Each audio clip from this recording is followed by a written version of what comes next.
And today we will be talking about key fix and flip numbers real estate investors need. My name is Edwin Epperson. I am with Blue Bay Capital, and today we are helping real estate investors like yourself make wiser, more informed decisions. You can follow us on Facebook at Blue Bay Capital FL. You can also link up with me on LinkedIn, Edwin Epperson, 3 I's. And you, of course, can find our website, bbcfunding.com. So let's jump in right into the topics of conversation for today. We're going to be discussing LTV, PLTV, LTARV, CLTV, and LTC. So these are some of the more important percentages that lenders look at when deciding whether they're going to offer a real estate investor like yourself a loan.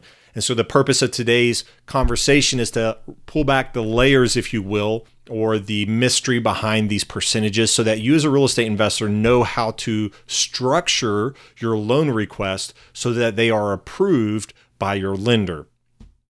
So let's go ahead and set the stage. Our subject and example to be used throughout this presentation will be 1234 Main Street. This property as it sits today is $125,000. We all know that the lingo in the industry is as-is value. The as-is value simply states or simply means that the property in its current condition today is worth X amount. So in our case, 1234 Main Street, as it sits today is worth $125,000. Now, LTV. So let's jump right into this. LTV simply means loan to value. And it is the comparison as a percentage between the requested loan to the as-is value, meaning today's value. Now, the LTV can also be synonymous with as-is LTV. Either way, both of those loan-to-value numbers are talking about the same thing, the as-is value. So what does this look like in practice? So we've got our property. It's under contract. You've got it under contract for $100,000. So that's what your purchase price is.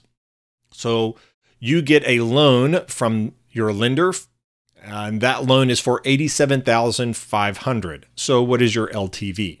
Well, you take the loan amount divided into your as-is value, and that will give you your LTV, which is 70%. 70% LTV. So this is a $87,500 is a 70% LTV. Now, some of you are saying, well, I've gotten LTV percentages, but that doesn't seem right. That's not the percentages that I'm seeing from my lender. Well, that's because LTV is the lingo that is most commonly used on the real estate investor side. However, on the lending side, there is a different percentage we look at, and that is called the PLTV. So all that means is it's the purchase loan to value. And this is the comparison as a percentage between the requested loan to the purchase price, not the as-is value. So what does that look like in practice? Well, here's our property. As you know, 1234 Main Street. Here are the numbers that we're already aware of. So we're going to go ahead and get a loan. Purchase loan is given for $70,000. So what is your PLTV? Well, your PLTV, you take the loan amount divided into your purchase price, not the as-is. Well, guess what? We know that that is also 70%. So here are some critical thoughts that you will want to consider, all right? When you're discussing with your lender what they will loan on, be sure to ask if they're loaning based on the as-is / LTV or the PLTV or the purchase loan to value. That's really critical because remember, you don't want to be thinking in your head because of all of their marketing material or what you've heard as you've talked with your broker, your loan originator, or the private lender, and they're telling you, hey, yeah, 70% LTV, 70% LTV. And you go in to make your offer, you get property under contract, you put your earnest money deposit down, you go back to the lender and the lender says, oh, well, yeah, we'll do a 70% LTV, and then they give you your amount that you have to bring to the table, and it's drastically different. So what does that look like in practice? So remember, the LTV that the lender is using will determine how much down payment you have to bring. and not as a percentage. So let's look at this. A 70% PLTV compared to a 70% LTV, guess what? The percentages are still the same. You have to bring 30% to the table. But what does that 30% look like? Well, on the purchase loan to value, remember your purchase is $100,000. So your purchase or your down payment on that LTV is only $30,000. However, if the loan to value is simply based on the as is or the LTV, your down payment is only $12,500. So it's still 70% loan to values, and you are still, as a borrower or as a real estate investor, having to bring 30% to the table. However, that 30% is drastically different. Matter of fact, more than double in some cases. So just be aware that that is really important, that you understand exactly what the lender is looking at when it comes to what do you have to bring to the table, okay? Also, knowing what your lender will require will prevent renegotiations, which I know all real estate investors hate to do, go back and renegotiate, especially if there's a wholesaler involved. Everyone hates delays in closing. Why? It's because your name, your reputation on the line, and you do not want to be in a position where your reputation starts to get tarnished among your other colleagues in the real estate investment space. As well, this more than likely will cause frustration between you and your lender with the misunderstood of the capital requirements. So these are great conversations to have with your lender. Well, that's fine and dandy, but not everybody, but there's a very large percentage of real estate investors that are always looking to do the fix and flip. So what do those numbers look like? Well, this value is called the LTARV, or the loan to after repair value. It is the comparison as a percentage between the requested loan compared to the future value, or the after repair value, which is a dollar amount, which is seen as a ARV. So the after repair value is a dollar amount. The loan to ARV would be the loan based on that dollar amount. So let's take our example, 1234 Main Street. And we know that the future repair value is $200,000. So let's take a look at what that looks like in practice. You get a loan from your lender, and that loan is $87,500. Now we know, based on the examples that we've been using, you're getting a loan based on the as-is value at that number. If this was based on your purchase price of $100,000, the loan would actually be a lot less, right? But in this case, you get a loan from the lender for the as-is value. And that loan, or that percentage, the LTARV, would be your loan dollar amount divided into your ARV dollar amount, and that would give you your LTARV. A 43.75%, that's a really good LTARV, and I do not know of too many lenders that would pass that up, as long as the renovation cost was not astronomical. For instance, if your renovation cost was $100,000, that loan probably wouldn't make any sense. However, being within reason, that would be a great loan to take. So here's some critical thoughts when considering your LTARV. When discussing with your lender what their LTARV is, also ask if they will fund all or part of the construction costs. So we're going to get into that next, what that looks like. And I would have to say that in most cases, when you're discussing with your lender, when they're talking about the LTARV, more than likely they are also discussing, the cost of construction. So most of the time they will say, well, our LTARV or our ARV is up to 70% maximum or 65% maximum, whatever that looks like. More than likely, they are also including the cost of the construction, but that is definitely a question you want to ask them. And then you're going to want to also ask if there are exceptions to their maximum LTARV. For instance, wood frame compared to cinder block. Here in Florida, especially in Tampa, Florida, and a lot of the cities that are really old, like St. Augustine, Tallahassee, Pensacola, a lot of these cities that have been around for well over a century. And you've got homes that were built in 1915s to the 1935s, 1940s.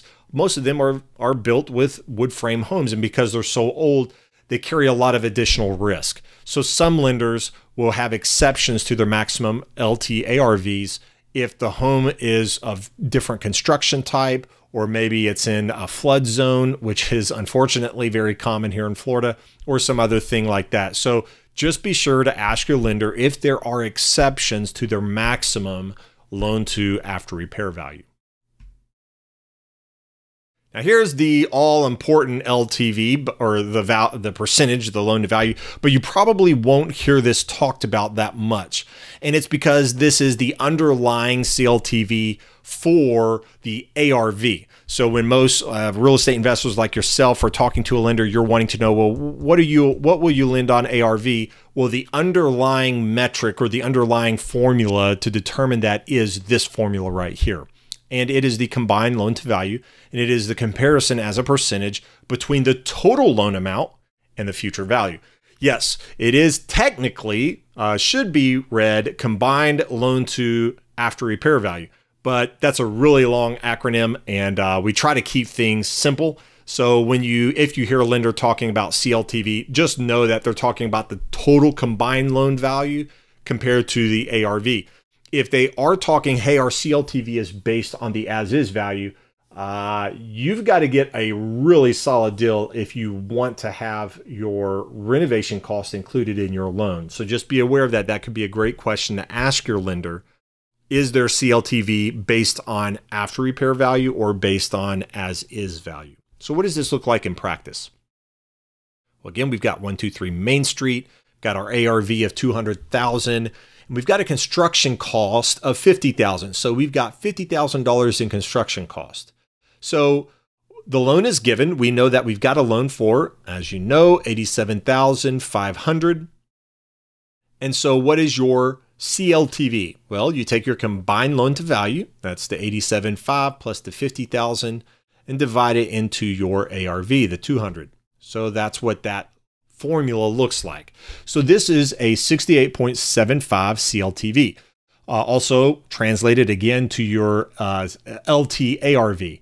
So some lenders will go up to 60% after repair value. Some lenders will go up to 65% after repair value. Some lenders will go up to 70% after repair value. Many cases, if the CLTV is above the lender's maximum amount, in many cases, not always, but in many cases, the lender will require you to bring more money on the down payment. They're not going to decrease the amount of funding on the rehab. At least a smart lender won't. And the reason why is they want to make sure that they're protected going right out the gate and not based on a potential future value that, quite honestly, could fluctuate because you don't know where the market's going to be in 6 months, 9 months, a year, or longer. So that is a quick way to understand the CLTV, and this metric drives a lender's ARV loan capabilities. So here's some critical thoughts. You're going to want to ask your lender if they are lending on rehab funding, well, how do they disperse their draws? Is it table funded or arrears? This is very significant. And I cannot tell you how many real estate investors have gotten frustrated and come and spoken with us about their experience with the lender. And they were expecting, you know, when they closed on the loan, let's say the project in this case was a $50,000 project, they were expecting a check at closing for $12,500 to start the work because their general contractor said, I need $12,500 to start the work, or maybe more. And then the lender said, no, that's not going to happen. And it's because a lender funds in arrears, meaning that the real estate investor, you, have to put that money to work first, and then you get reimbursed. So that's a different conversation for a different day, but just know that you will want to know if your lender disperses construction funding at closing table or in arrears. Also, be sure to understand what the lender's requirements are to fund construction. It's not simply a matter of, in this case, $50,000, and then you say, hey, I need money for my project, and the lender writes you a check. More than likely, the lender, especially if they have systems and processes in place and they're being very protective of their money or their investors' money, they're going to have risk mitigation measures in place, such as feasibility studies, draw schedules, draw inspections. All of these are in place, and you'll want to know as a real estate investor what the requirements are from your lender. All right, so the last thing that we're going to cover is loan to cost, or the LTC. Now, for those that are in the residential space, this is more often than not a percentage really reserved for the commercial space. We're going to dive into it today using our example. If you have a real estate investor or a lender that is going to loan and they start discussing the LTC, this will allow you to understand more what they mean.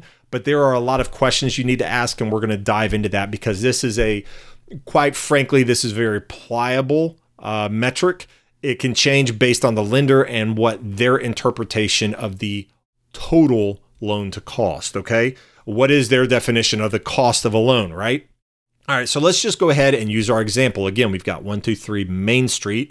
We know that we have $50,000 in construction cost. And so our project financed divided by the construction cost equals your LTC. Now, in this case, if you were going to get $50,000 loan, or you were going to have included in your loan $50,000 for construction, then that is a 100% LTC loan. Now, this is very simple, and there are a lot of variations. Again, this is not industry-wide. Almost every single lender that I know of has a different way to measure the LTC. Some lenders, specifically in the residential space, if you're dealing with especially a private lender, LTC may never even come out of their mouth. Again, this is really reserved. You're going to see this a lot more when you're talking about commercial projects or the asset is a commercial asset. But this is important to know, and I want to give you some questions that you can ask your lender. If they mention LTC, okay, what are you really talking about? You want to make sure that you ask, how do they calculate their LTC? Are they including the total cost of the project, or are they only including the construction cost financed divided by the construction cost? So example, in our previous example, we had the $50,000 loan. If their LTC is just based on, hey, the amount of the loan that is financed pertaining to your construction, and you get a $40,000 loan, or your loan includes $40,000 for the construction, and that's all they're measuring the LTC, well, then that's a 80% LTC, right? But there's other ways to look at or calculate your LTC. So here we go. The cost of the loan, your 6 months holding cost, construction cost, and then total. Now, this is not including the purchase price. That could actually be part of how they calculate the total cost. They could actually calculate the purchase price. So again, this is something that you want to discuss with your lender. So we know, let's go ahead and assume that the cost of the loan to get this loan, this $137,500, the cost of the loan will be $4,125. The 6 months of holding costs would be $8,250. Construction costs, of course, would be $50,000. And then your total cost would be $62,375. So what does the LTC look like? Well, this is why it's very important to ask your lender how they are calculating this. If the LTC is based on the total, then you get 100% LTC. Well, if it's based on the total, then you get $62,375 plus your purchase price. Well, that's literally, depending on your down payment, that could be pretty close to 100% financed loan, right? Well, if the LTC, if your lender is basing it only on construction, well, then guess what? Your loan for the construction would only be $50,000. I do want to point this out, that first example is rarely, if ever, seen in the industry. We have a program at Blue Bay Capital where that is potential, but it only is to our elite platinum members. That is not something that is advertised or even discussed on the first couple of deals. But just know that for most of the part on the industry side, they will never include the holding cost, the cost of the loan, and the construction cost all into that LTC. What you more than likely will see is an 80% LTC. This could be based on the total. So an LTC based on the total would be $49,400, or an 80% based on the construction only would then only be $40,000. And I do want to point this out, that the LTC based on the total cost is a very pliable number. Even though it says $49,900, you're looking at that and saying, oh, well, that's great. I only have to pay $100 of the total construction, and then I get the other $100 financed. But it really depends on how the lender is going to disperse that. They may actually say, well, you're going to have to put 20% down, or you're going to have to come to the table with 20% the loan costs. You're going to have to come to the table with 20% of the 6-month holding costs and 20% to the construction cost. Again, this is a very pliable and it varies for each lender. So be sure to ask your questions. Be sure to understand how they are calculating LTC if they bring it up. Again, if your lender does not bring up LTC, I would not even bother about that because they're more than likely simply looking at the LTARV and the purchase loan to value or as is loan to value. That has been the key fix and flip numbers that real estate investors need. This has been Edwin Epperson with Blue Bay Capital. Thank you so much for joining me today. God bless and make it a great rest of your week.